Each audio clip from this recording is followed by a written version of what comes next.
Happy Monday night. This is your first flip video of the week. I think you're going to have two this week. And this week we are starting to use our knowledge of verbs to start to analyze sentences and putting them into subjects and predicates. You will have remembered that our thought of the week is that all complete sentences have a subject and a predicate. Always. They always have a subject and a predicate.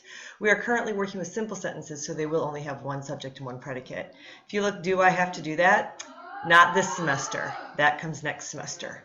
By the way, any extra noise you hear in the background are my children playing video games on their phones in the next room. So, well, you have a subject and a predicate, so content aside, nice job. And the sentence is, the boy hated grammar. If you look, that's where you divide the sentence between the subject and the predicate. There's your simple subject, and there's your simple predicate.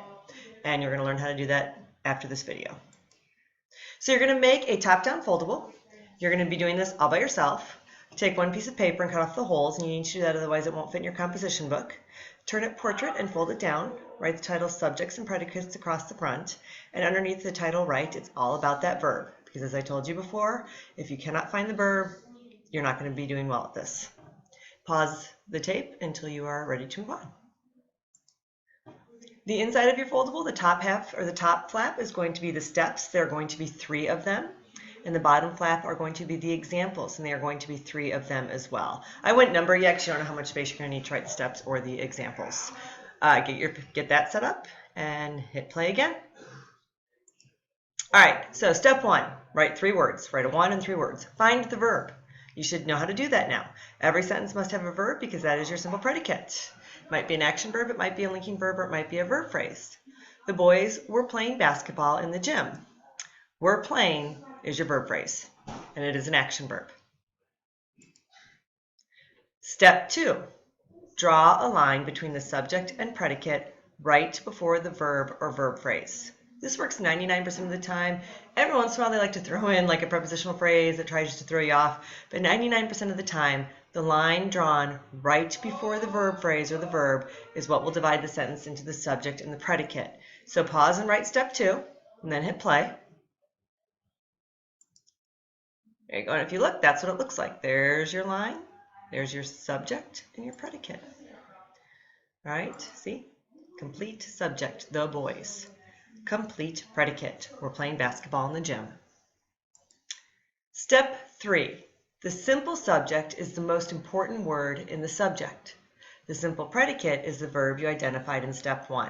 And yes, you have to write that whole step. Everything that's underlined, write down. Pause so you can do it.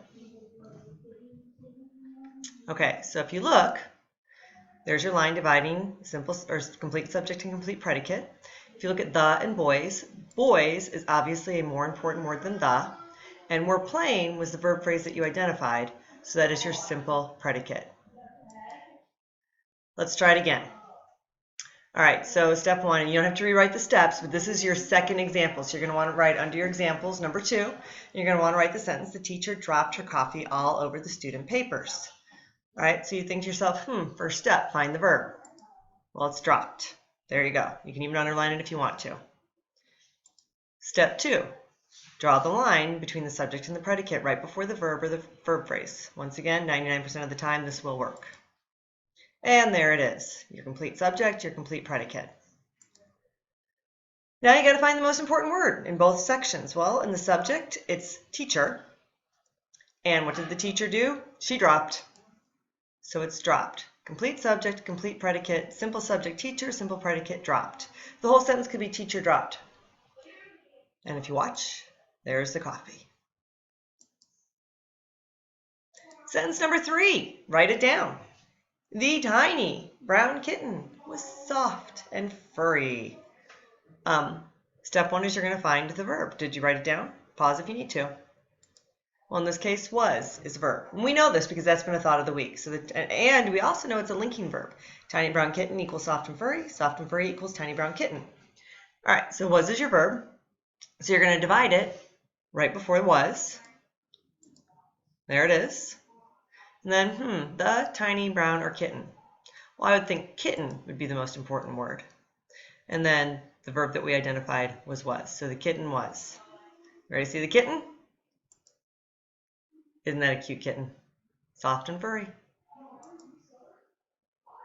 All right, so now you should have all 3 steps written and all 3 examples done, and your foldable should look like this. If it doesn't, please fix your foldable. Just check your steps. Number 1 should say find the verb.